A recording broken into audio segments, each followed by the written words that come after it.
में आप सभी का स्वागत है। मैं हूं सुमित और हफ्ते का दूसरा कारोबारी सत्र, जबकि भारतीय बाजारों में आज शुरुआत से ही एक अच्छे संकेत थे। उनकी तर्ज पे भारतीय बाजारों की शुरुआत हुई और लगातार जो क्रूड के ईज आउट होने का सिलसिला और मार्केट्स की तेजी का सिलसिला है वो बना हुआ। और शुरुआती तेजी के बाद मार्केट ने हायर लेवल से थोड़ा सा ईज आउट जरूर हुआ, लेकिन उस बिकवाली के बाद बाजार ने दोबारा पुल बैक लिया और दिन के ऊपरी स्तरों बंद हुए। 17,350 अब वो जोन है जो कि निफ्टी देख रहा है। 17,000 मजबूत बेस, जहां पे कल 17,003 के आसपास के लोज। उसके बाद बाजार ने तेजी पकड़ी। 17,150 दूसरा रेजिस्टेंस, जहां पे मेजर कॉल राइटर्स थे, उसको ब्रीच करने के बाद 17,300 17,300 के ऊपर अब निफ्टी ट्रेड करता हुआ दिखाई पड़ रहा है। प्रीमियम अगर आप फ्यूचर्स में देखेंगे तो 17,385 के आसपास वो कामकाज करे। 50-60 अंकों के आसपास का प्रीमियम है, यानी कि 17,400 अब नेक्स्ट चीज है। तो आज सुबह जो जानकारों से बातचीत हुई थी उनका भी कहना था कि 17,200 17,250 पार करने के बाद 17,500 के आसपास के लेवल शायद इंडेक्स में आते हुए दिखाई पड़े। तो फ्रंट लाइन इंडेक्स में खरीदारी थी, निफ्टी बैंक में थोड़ी बहुत रिकवरी थी, लेकिन आज जो कॉज ऑफ कंसर्न था वो था मिड कैप और स्मॉल कैप। वहां पे उतना ज्यादा मूव नहीं था जितना फ्रंट लाइन इंडेक्स में था। इसीलिए आज एडवांस डिक्लाइन के रेशियोज के लिहाज से आपको एडवांसेस कम दिखेंगे, डिक्लाइन ज्यादा दिखेंगे। भले ही बाजार के अंदर तेजी थी, लेकिन ब्रॉडर मार्केट के अंदर इतना ज्यादा मूव नहीं था। कुछ सेलेक्टिव स्टॉक्स ब्रॉडर मार्केट की तेजी में थे। मिसाल के तौर पर सीमेंट आज खरीदारी में कामकाज कर रहा था, रियल एस्टेट में खरीदारी देखने को मिल रही थी। इसके अलावा फर्टिलाइजर तेजी में आज कामकाज करता हुआ दिख रहा था। साथ ही साथ सेलेक्टिव मिड कैप आईटी के स्टॉक्स जो थे वो बहुत बढ़िया तेजी के साथ ट्रेड कर रहे थे। सेलेक्टिव फार्मा तेजी के साथ कामकाज करते हुए दिखाई पड़ रहे थे। तो अलग अलग पॉकेट सेक्टर्स, सब सेक्टर्स जो कि ट्रेड करते हुए दिख रहे थे। इंडेक्स के टॉप गेनर्स और टॉप लूजर्स की अगर बात की जाए तो मेजर प्रेशर आज आपको हीरो मोटोकॉर्प के अंदर दिखाई पड़ेगा, जहां पे वो 1,000 करोड़ रुपए के आसपास की इनकम टैक्स रेट्स में बिलिंग मिलने की खबरों के बीच में, फर्जी बिल्स मिलने की खबर बीच में वो शेयर टूटता हुआ दिखाई पड़ा। इसके अलावा आज जो प्रेशर था वो था ओएनजीसी में, कोल इंडिया में, आईटीसी में। लगातार रिसेंट चलने के बाद थोड़ा सा ईज आउट हुए हैं। आज तेजी थी भारती में, एचडीएफसी में, एचडीएफसी बैंक में, इन्फोसिस के अंदर। मिड कैप गेनर्स में आज सीमेंट में बिरला कॉर्प, जेके सीमेंट, टानला प्लेटफॉर्म में कुछ ऐसे नाम थे जहां पे खरीदारी थी। इंटेलेक्ट डिजाइन जैसे नाम जो कि बढ़िया ऑल टाइम नए 52 वीक्स हाई के आसपास कामकाज कर रहे थे। और पूरा फर्टिलाइजर, चाहे आरसीएफ, एनएफएल, चंबल, सब में आज खरीदारी देखने को मिली। तो बाजार में आज एक चौतरफा मूव कुछ सेलेक्टिव स्टॉक्स के अंदर जरूर आता हुआ दिखाई पड़ रहा था। अच्छा, अब सवाल जवाब का सिलसिला शुरू करूं और कुछ सवालों को शामिल करूं, उससे ठीक पहले कुछ आंकड़े आपके सामने आज पेश करता हूं। इंटरेस्टिंग आंकड़े हैं, जरा आप इसको गौर से आज नोटिफाई करिएगा। खास तौर से वो नाम जो कि हाल फिलहाल में आपने कई बार सुने होंगे, जहां पर बहुत मूव आता हुआ दिखाई पड़ता है, वही नाम मैं लेकर आया हूं। निफ्टी की टॉप 15 कंपनीज में, चाहे आप रिलायंस के ऊपर जाएं, चाहे आप टीसीएस के ऊपर जाएं और चाहे बाकी कंपनीज के ऊपर जाएं, 2-3 नाम आपके सामने हैं। इनकी पिछले 11 साल की annual growth rate stock price में, वो मैंने निकालने की कोशिश की। अभी तो मैं वैसे पूरी सूची बना रहा था 15 स्टॉक्स की, लेकिन जो अब तक मैंने करीब 7 स्टॉक को आइडेंटिफाई किया, उसमें रिलायंस, अगर पिछले 11 साल के हर साल की ग्रोथ के आंकड़े देखूं मैं स्टॉक में, तो करीब 17% का एक एवरेज रिटर्न आया रिलायंस में। टीसीएस में 14% है। ये सारे बोनस, स्प्लिट्स, एडजस्टमेंट्स करने के बाद जो भाव है उसमें करीब 14 से 15% का एक एवरेज रिटर्न टीसीएस ने दिया है। एचडीएफसी बैंक ने 18% का सालाना एवरेज रिटर्न दिया, जिसमें इस साल का अब तक का डेटा भी इंक्लूडेड है, यानी कि फाइनेंशियल ये 2022 का अब तक और 3 महीने का और बाकी सारे सालों का ये एवरेज रिटर्न जो है वो करीब 18% के आसपास बैठता है। इन्फोसिस में 19% के आसपास, आईसीआईसीआई बैंक में 16% के आसपास, एचयूएल जो कि इस समय इस साल का सबसे बड़ा अंडर परफॉर्मर है, उसका एवरेज रिटर्न करीब 19% के आसपास बैठता है। और उसके अलावा एसबीआई रफली 11% के आसपास का एक एनुअलाइज्ड रिटर्न इसकी तरफ से आता हुआ दिखाई पड़ रहा है। तो ये कुछ ऐसे नाम हैं जिन्होंने हाल फिलहाल में एक अलग अलग मूव्स दिए हैं। मिसाल तौर पे एचयूएल में फॉल, टीसीएस में फॉल, रिलायंस में तेजी, लेकिन उसके बावजूद भी ये कुछ आंकड़े हैं जिन पर आप नज़र बना के रखें। और अगर कभी आप ये चाहते हैं कि कुछ पोर्टफोलियो बेस्ड स्टॉक बनाना चाहें, तो उस पोर्टफोलियो बेस्ड स्टॉक के अंदर इन नामों को आप ज़रूर शामिल कर सकते हैं, जिनके हिसाब से आप अपनी रणनीति बना सकते हैं। चलिए, अब सवाल जवाब का सिलसिला शुरू करूँ, लेकिन मुझे सवाल दिख नहीं रहे, मेरे को इसलिए इतना समय लग रहा है। शुरुआत करते हैं कुछ सवालों को लेकर, और डायरेक्टर साहब से वेट करूँगा, मैं रिक्वेस्ट करूंगा डायरेक्टर साहब से कि वो कुछ सवाल मुझे भेजे, क्योंकि मुझे आज सवाल दिख नहीं रहे। एनीवेज, तो 2-3 स्टॉक जो आज काफ़ी क्रूशल थे, उसमें एक हीरो मोटोकॉर्प की, यहाँ पर तो सवाल ज़रूर आएंगे ही आएंगे। सर देखिए, इसमें 2 तरह के तथ्य उठ रहे हैं। एक है वो 1,000 करोड़ की बिलिंग वाला, तो 1000 करोड़ की बिलिंग कॉर्पोरेट गवर्नेंस को लेकर इशू दिखलाती है। तो अगर वो है और एक्चुअल कंफर्मेशन है उसका तो ये बात अलग है। कंपनी डिनाई करती है, कुछ और आंकड़े हैं वो, तो उसके ऊपर अभी वेट करना होगा, वही ज़्यादा बेटर औचित्य है। तो उसके हिसाब से यहाँ पे कॉल कीजिए, लेकिन जब तक इस पर क्लैरिटी नहीं मिलती है कोई भी कॉल लेना ठीक नहीं है, न तेज़ी की न मंदी की। तो एक स्टेटस को आप ज़रूर यहाँ पर मेंटेन कर सकते हैं। दूसरा नाम है रुचि सोया को, क्योंकि आज ये भी काफ़ी ज़्यादा बहुचर्चित रहा था, जहाँ पर भी काफ़ी इम्पैक्ट आता हुआ दिखाई पड़ा। देखिए रुचि सोया केस में एक चीज़ आप ज़रूर ध्यान रख सकते हैं कि ये शेयर में आज का जो फॉल था, कल के फॉल के बाद, वो फॉल इसको उस प्राइस के बहुत करीब ले आता है। तो अगर किसी को प्राइस फंसाना नहीं है, से फॉर एग्जांपल कोई भी एफपीओ में पैसा डाल रहा है, तो वो एक महीना क्यों देगा, वो आज ही नहीं ले लेगा, उसमें 100 रुपये का अंतर आएगा, उतना ही तो ब्याज लग जाएगा इस महीने का पैसे देने में। तो एचएनआई इस तरह से सोचते हैं, शायद इसलिए आज स्टॉक में लोअर लेवल से मूव आता हुआ दिखाई पड़ा था। तो आप एक ये मोटा मोटा इस आंकड़े को देख सकते हैं, लेकिन एक कंसर्न है इसमें लगातार बना हुआ है कि इसमें 98% स्टेक घट के सीधे 81 आएगा, तो 17% की इक्विटी बाजार में फ्लोट होगी, और जैसी तरह बड़ा फ्लो आएगा तो क्या स्टॉक का इतनी इक्विटी को संभाल सकता है, ये एक चीज़ है, इसको कंसर्न देख रहा है बाजार। तो उसमें आप over a period of time react कर सकते हैं। अच्छा चलिए, मुझे सवाल मिलने शुरू हो गए हैं, और पहला सवाल 30 शेयर डीमार्ट के 4000 रुपये में क्या किया जाए। मधुर साहब होल्ड ही करेंगे अभी तो आप, क्योंकि वैल्यूएशन वाला पार्ट महंगा है। एक ब्रोकरेज हाउस टारगेट तो ऑब्वियसली 6, 6500, 7000 तक के है, लेकिन वैल्यूएशन वाला पार्ट महंगा, पहली चीज़ जो पहला कंसर्न है। दूसरी चीज़, धंधा तो ठीक ही है, 2 क्वार्टर के नंबर ठीक थे, 1 क्वार्टर के नंबर और देख लीजिए आप, और उसके हिसाब से कॉल लीजिए, वो ज़्यादा बेटर रणनीति रहेगी। लेकिन एज ऑफ नाउ आपके लिए बेटर यही कि आप होल्ड करें। नीचे के दाम बहुत, अगर गैप मिल जाए नीचे तो आप एवरेज करें, अदरवाइज आप होल्ड ही करें सिर्फ। Any bad news in Tata Elxsi? Pareek साहब, अगर बैड न्यूज़ होती तो स्टॉक 45% चलता है एक महीने में। 45% की तेज़ी दिखाई है स्टॉक ने, नया ऑल टाइम हाई हिट किया है। आज ही मैं नंबर पढ़ रहा था कि FY22 में 230% रिटर्न देने वाला स्टॉक है टाटा एलेक्सी।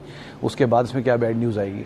इसमें तो इनफैक्ट किसी भी तरह की तेज़ी में अभी फिलहाल आप, अगर आपके पास है और पुरानी होल्डिंग है तो आप होल्ड करिए। अगर आपने अभी खरीदा इस तेज़ी को देखकर तो आप तो बहुत लेट कर दिया आपने, कि ऑलरेडी इतनी बड़ी तेज़ी 50% के गेन के बाद कौन शेयर खरीदता है। तो बेटर यही है कि आप वेट ही करेंगे, और कोई चॉइस ही नहीं है। तो ये कोई इस तरह का स्टॉक नहीं था जिसको मोमेंटम में एंटर करना था, ये उस तरह का स्टॉक है जो क्रैश में आप एंटर करें, उल्टी सिचुएशंस में। तो अभी आप एटलीस्ट बने रहें, अगर आपके पास है तो कोई बुरी खबर नहीं है, बस ऑलरेडी इतनी बड़ी तेज़ी थी तो प्रॉफिट टेकेंगे आप। Okay, Reliance versus TCS। Sir Reliance versus TCS में दोनों की CAGR मेरे सामने ही थी वो स्टॉक की, इसलिए पहले मैं उसी से शुरू कर देता हूँ। रिलायंस देश की नंबर 1 कंपनी, TCS देश की number 2 company. Cash rich TCS है, डाइवर्सिफाइड रिलायंस है। वो पेट्रोकेम में, वो IT में, तो दोनों कोई कंपैरिजन नहीं। आप TCS IT में इन्फोसिस से कंपैरिजन कर सकते हैं, लेकिन रिलायंस TCS से कोई कंपैरिजन नहीं है। लेकिन स्टॉक परफॉर्मेंस वाइज रिलायंस ने पिछले 11 साल में हर साल 17% का एवरेज रिटर्न दिया है। TCS ने पिछले 11 साल में हर साल एवरेज रिटर्न 14% के आसपास दिया है। इसमें कई साल ऐसे भी इसमें नेगेटिव गया है, लेकिन उसको कंपनसेट कर दिया अगले साल से। तो एवरेज रिटर्न पिछले अगर 11 साल में देखें तो 14% के आसपास TCS दे चुका है। ये कुछ आंकड़े कहते हैं, मैं नहीं कहता हूँ, तो उस हिसाब से आप यहाँ कॉल ले सकते हैं। Okay, for the first time Asian Paint stuck at the same level, any issues और right time to accumulate? Mittal sahab, अगर आप फॉर द फर्स्ट टाइम समझ रहे हैं इसे तो आप पुराने चार्ट उठा के देख लीजिए एशियन पेंट्स के। ऐसा कई बार इसी तरह की रेंज में फंसा है।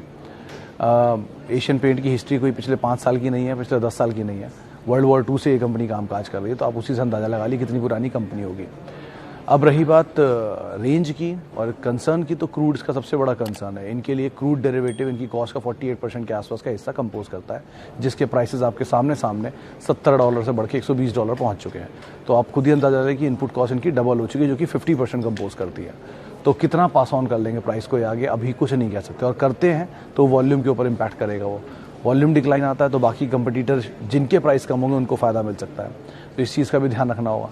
तो इस जो पूरा इक्विलिब्रियम बनाना है कंपनी को, वो कंसर्न दिखा रहा है शायद, जिसकी वजह से स्टॉक नीचे है। और ये शायद अभी और एक रेंज बाउंड रह सकता है, क्योंकि ये इनपुट कॉस्ट का इम्पैक्ट 1 क्वार्टर का नहीं है, अगले 2-3 क्वार्टर तक जाएगा पास ऑन करते करते, और तब तक कुछ और कंसर्न नहीं आया। तो इसीलिए आप इसे इजीली रखें। ऐसा नहीं है कि आज आप पूरा का पूरा 100 शेयर ले लीजिए। अगर आप 100 लेना चाहते हैं तो आप 1-1, 2-2 करके इसे एक्यूमुलेट करते रहें over a period of time. Quality में कोई प्रॉब्लम नहीं है, लेकिन एक तरफा तेज़ी भी पकड़ी हुई है और इनपुट कॉस्ट भी इम्पैक्ट है, तो दोनों वैमी इसके लिए आप काम कर सकती है। Apollo hospital and astral better sir, मेरी लिमिटेड अंडरस्टैंडिंग में अपोलो हॉस्पिटल है। एस्ट्रल की ऑलरेडी बहुत बड़ी तेज़ी दिखा चुका है।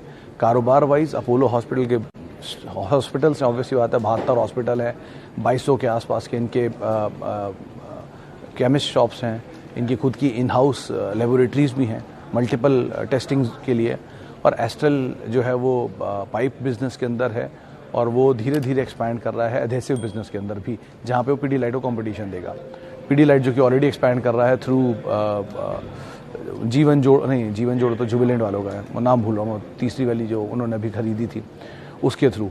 लेकिन एनीवेज इन दोनों में ज़्यादा अगर फ्यूचर आप देख रहे हैं तो हॉस्पिटल का तो ऑब्वियसली बात है फ्यूचर जिस तरह की प्रॉब्लम्स लाइफस्टाइल डिजीजेस बढ़ रहे हैं उस हिसाब से, तो आप रेस्ट कॉल ले सकते हैं अगले लॉन्ग टर्म होराइजन के हिसाब से। ज़्यादा बेटर ये है कि निफ्टी के अंदर हिस्सा बनने वाला है अपोलो हॉस्पिटल 1 अप्रैल से, तो बाजार उसको भी ट्रिगर के तौर पे ले रहा है, इसमें थोड़ा मूव लोअर लेवल से आता हुआ दिखाई पड़ा है। एस्ट्रल में एक बड़ा मूव ऑलरेडी आ चुका है। Okay, Tata power versus Adani power, सारे वर्सेस वाले सवाल ही क्यों दिख रहे हैं मुझे। एनीवेज टाटा पावर और अदानी पावर के केस में सर टाटा पावर के केस में खबर ये है कि इनके जो ईवी स्पेस है उसके अंदर कोई बड़ा पी फर्म पैसा डाल सकता है। और अदानी पावर तो ऑलरेडी आप सभी को पता है कि तो बियॉन्ड गियर ग्रेविटी चलने वाले स्टॉक हैं, जिसमें अदानी विल्मर का नाम आप और जोड़ लीजिए, इसमें आज फिर एक बार सर्किट छूते छूते बचा। तो इस तरह की तेज़ी वाले स्टॉक में तो आप कुछ भी नहीं कह सकते कहाँ तक फंडामेंटल जाएंगे। महंगे दोनों ही हैं, अदानी पावर भी और टाटा पावर भी आप, लेकिन कम महंगा टाटा पावर आपको दिखाई पड़ेगा और ज़्यादा ग्रोथ ईवी में वो कर रहे हैं रिन्यूएबल स्पेस के अंदर। टाटा का ट्रस्टेड नाम यहाँ है और अदानी का नाम वहाँ है, तो बहुत नहीं, लेकिन डेट वाइज दोनों की सिचुएशन थोड़ी हायर साइड पर है। एटलीस्ट उनके एसेट्स ज़्यादा स्ट्रॉन्ग है रिन्यूएबल स्पेस में, या थर्मल में भी टाटा सेकंड नंबर पर आता है, तो कैपेसिटी वाइज भी वो ज़्यादा बेटर पोजीशन में, तो आप इस तरह से दोनों का कंपैरिजन कर सकते हैं। हीरो मोटोकॉर्प पे मैं बातचीत कर चुका हूँ। एंकर लिस्ट, हाँ ये सिद्धार्थ साहब आपका सवाल मैंने पहले भी देखा था, मैंने इसके बारे में देखा नहीं, लेकिन हो सकता है ऐसा कि उन्होंने नहीं अपनी एंकर इन्वेस्टर बुक खोली हो, उनको ज़रूरत नहीं लगी हो तो शायद उन्होंने ना ओपन की हो। लेकिन मैं एक बार को फिर भी क्रॉस चेक करूँगा कि उसके बिना IPO फ्लोट हो रहे हैं कि नहीं, क्योंकि पहले तो ये नहीं था ट्रेंड, लेकिन बाद में ये ट्रेंड दे दिया गया कि एंकर इन्वेस्टर्स के थ्रू आप पहला पैसा रेज कर सकते हो, उनका लॉक इन होगा, वो आपके IPO को फ्लोट करा देंगे। अब पता नहीं इस IPO को ज़रूरत पड़ेगी नहीं पड़ी, लेकिन इनकी लिस्ट मैंने भी नहीं देखी है, तो अगर ऐसा है तो मैं उस पर क्रॉस चेक करके आपको दोबारा रिवर्ट कर दूंगा।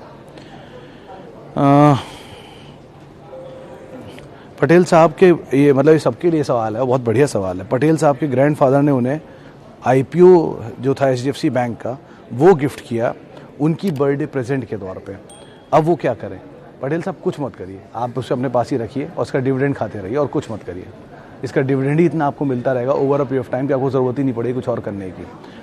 और आइडेंटिफाई करिए कुछ ऐसे ही स्टॉक अपने आगे जनरेशन को देने के लिए HDFC के अलावा जो आप उन्हें देकर जाएं। ये क्वालिटी है, और मेरे ख्याल से क्योंकि जब आपके ग्रैंडफादर ने खरीदा होगा 93 में इसका IPO आया था आई गेस, और वहाँ से लेके अब तक इसमें शायद 3 स्प्लिट या 2 स्प्लिट और 1 बोनस भी आ चुका है, तो उसके नंबर ऑफ शेयर भी बहुत बढ़ गए होंगे। तो आपको करने की कुछ ज़रूरत नहीं है, आपसे उसे रखिए।